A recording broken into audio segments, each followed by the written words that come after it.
Hey there, it's Andrea with Go Diaper Free, and today we're going to record episode 130 of my podcast, The Gentlest Form of Respectful Parenting, EC and Potty Training. All right, let's do this.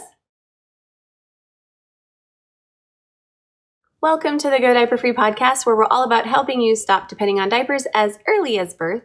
I'm your host, Andrea Olson, author and mom of 5 babies, all EC'd from birth, all out of diapers by walking. This is episode 130.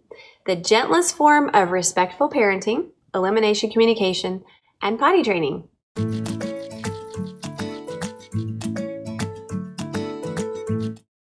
So this is a guest post from Maru Rojas. She's our certified coach serving Greater London and the Southeast.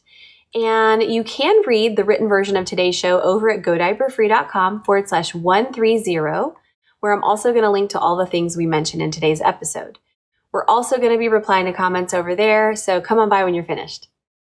So here goes Maru's post. If you, like me, follow a gentle and respectful parenting approach, you might be confused about where EC fits in.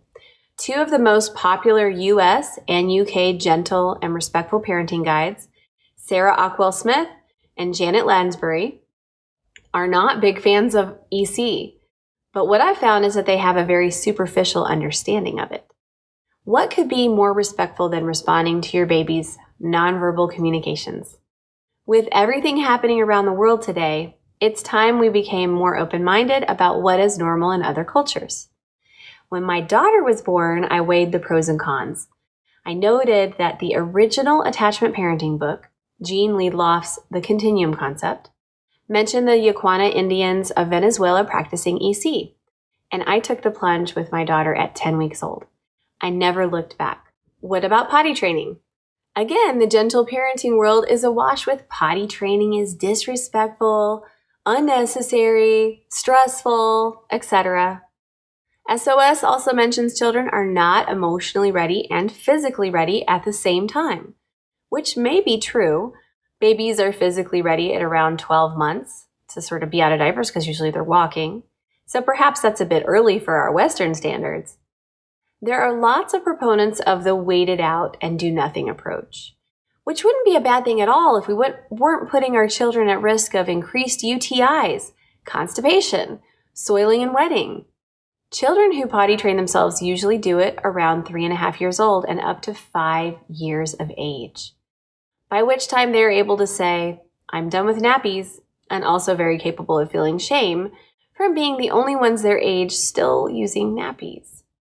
What if our children were actually telling us much earlier that they were done with nappies? And by the way, for those of you not in London, nappies are diapers. What if they were telling us earlier than they could talk? Did your toddler suddenly go through a phase of actively resisting nappy changes anywhere between 12 to 16 months? I've often thought this is most likely their way of saying they want a change. They just don't have the words or reasoning skills to say, I would like to start using the toilet, please, and avoid these nappy changes.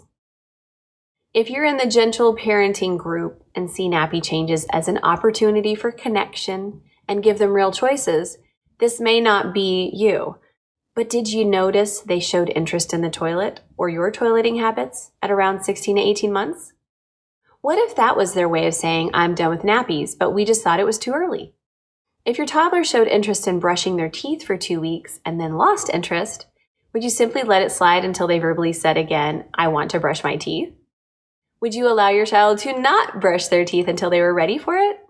After all, brushing their teeth is in many ways similar to using the toilet. There are hygiene and health implications. It's a lifelong skill. And ideally, we want our children to want to do it for themselves, even if we sometimes have to find creative ways to convince them to do it.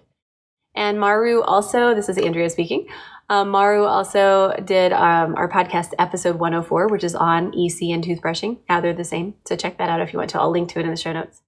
Back to Maru. I strongly believe that the gentlest thing to do with a toddler 18 to 24 months is to give them the opportunity to use the toilet and potty train. And we can only do this if we remove the nappy. Most likely until this point, they haven't had a chance, unless you've done EC, to experience what it feels like to be wet, and to be in control of their own bodies. The key here is not to make it our agenda. We place our trust in our children to be able to do it at their own pace And we trust our parenting skills by removing the nappies and gently guiding them through potty training. Resist the urge to ask them if they need to go. If you do ask, we all do it accidentally, then be okay with your answer, which will likely be a no. Allow them to take control of the process and be there to support that. Because the gentlest thing to do for all humans is to give them the opportunity to be clean and dry. Even animals dislike being soiled. So why would we think of our children any different? Maru, thank you so much for this very honest and informative post. Such a joy to be able to read that on the show today. And all that said, if you need more information about how to go about doing EC or potty training with your child, please visit godiaperfree.com/store. I will link to all of that in the show notes to see both of my books and choose the right one for your baby's current age. EC and potty training are, contrary to popular belief, very respectful aspects of parenting that you can take control over and guide today. But sometimes we all need a little bit of help, so definitely use these resources. And before you go, please leave a comment with something that stood out to you from this episode today. Go over to godiaperfree.com/130 and leave a comment there. We answer everyone. Till next time, happy pottying, y'all. I'm Andrea Olson, and you've been listening to the Go Diaper Free podcast at godiaperfree.com, and we'll see you next time. All right, so leave a comment below as well. Is there something that stood out to you today from Maru's episode? Do you have a question for us? Anything like that? Please click like so that more people learn about elimination communication around the world and that potty training is actually respectful. And like and subscribe to our show. Hit the bell. I would love to tell you when my next video is up. Take care.